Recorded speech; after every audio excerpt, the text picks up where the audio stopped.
अनायास भगवत प्राप्ति हो जाएगी।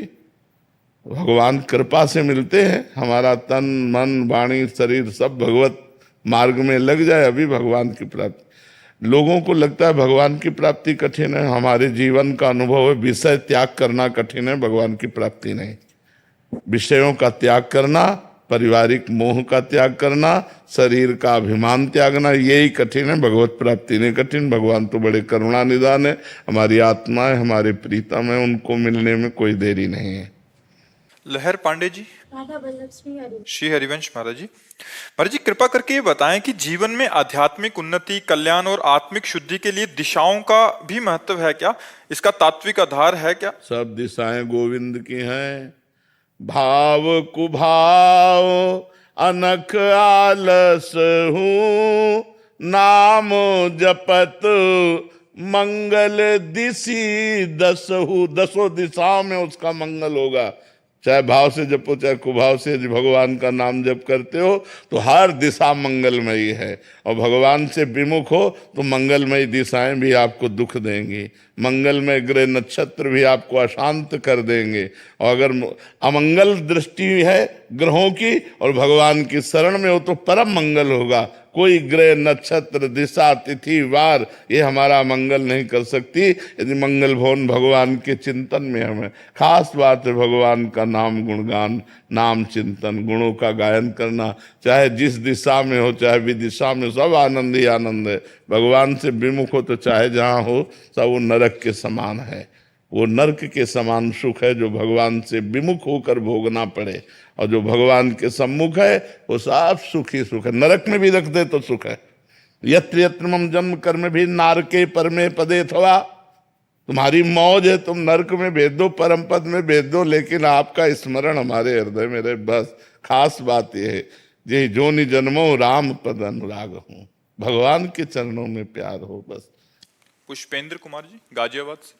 राधे राधे। महाराज जी चरण वंदन। महाराज जी मेरा प्रश्न है कि राधा रानी की भक्ति में अनन्यता की स्थिति कैसे प्राप्त हो? जो हम प्रभु से मिलन की चाह प्रकट करते हैं, हमें प्रभु मिले, पहले तो सबसे बड़ी कठिन बात है भोगों की चाह का त्याग करना। फिर शरीर संबंधी जनों के मोह का त्याग करना।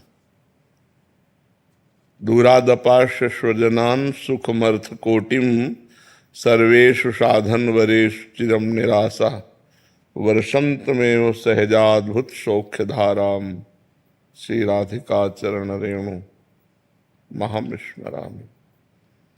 दूरादपाश स्वजनान, जिनको हमने अपना स्वजन माना है, उनकी ममता प्रभु के चरणों में केवल समर्पित हो। जननी जनक बंधु सुत दारा तन धन धाम सुहृद परिवारा, सबकी ममता ताग बटोरी मम पद मनहि बांध बर डोरी।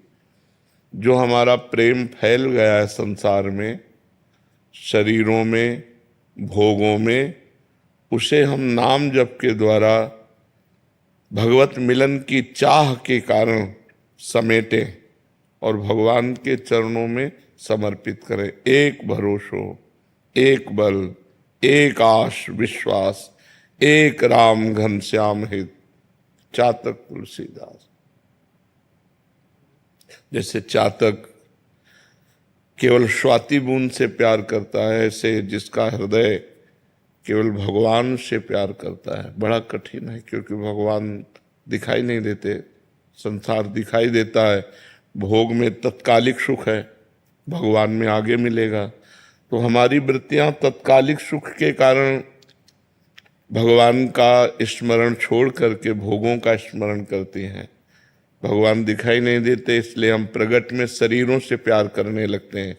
यदि शरीरों का प्यार और भोगों का प्यार ये समेट कर भगवान की तरफ चल दे तो हाहाकार मच जाए हृदय में कि कब भगवान मिलेंगे। फिर ऐसा जीना मुश्किल हो जाता है, लगता है पूरा जीवन हो गया भगवान। हृदय की दशा।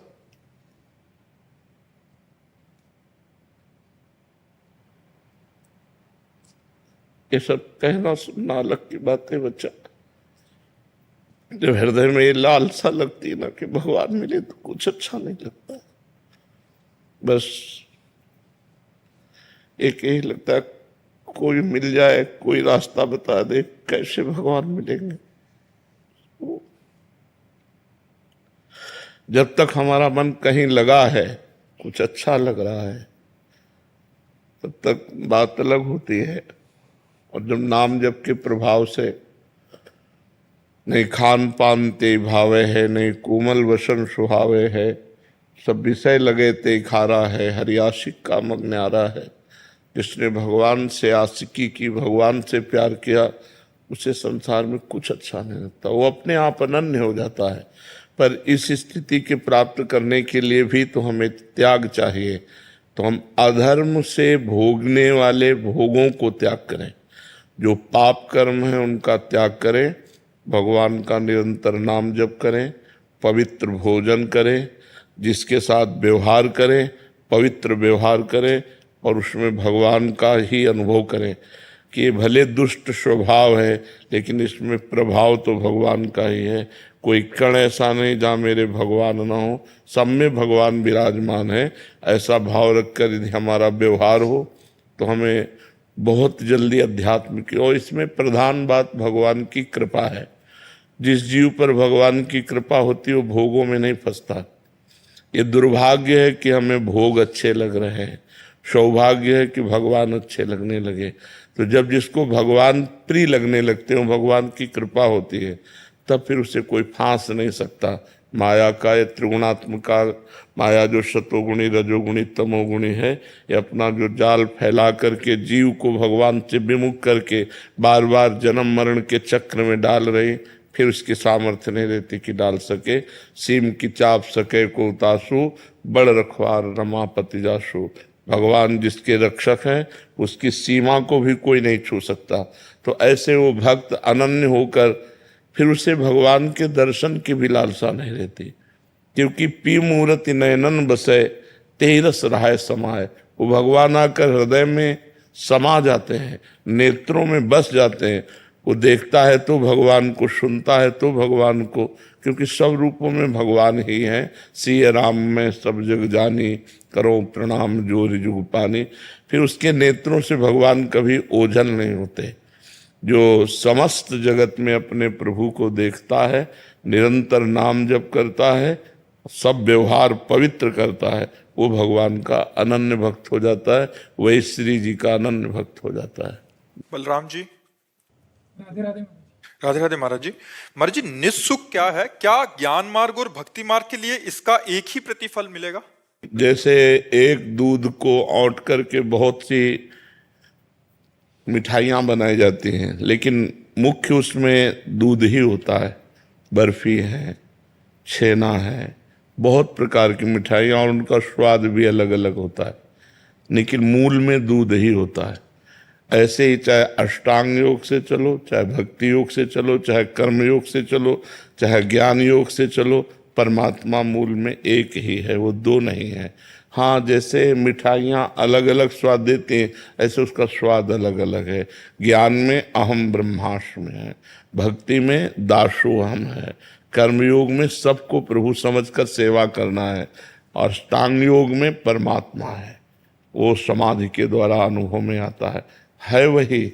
जैसे गंगा एक घाट बहुतेरे, चाहे जहाँ डुबकी लगाओ गंगा जी तो वही है, चाहे घाट में लगाओ, चाहे बेघाट में लगाओ, चाहे प्रसिद्ध घाट में लगाओ, चाहे बिल्कुल जहाँ घाट ना हो वहाँ भी लगाओ, तो गंगा जी तो वही हैं। तो ऐसे ही परमात्मा एक ही है, उसका स्वाद अलग अलग है, लेकिन दोनों को एक ही परमात्मा की प्राप्ति होती है, पर स्वाद अलग होता है।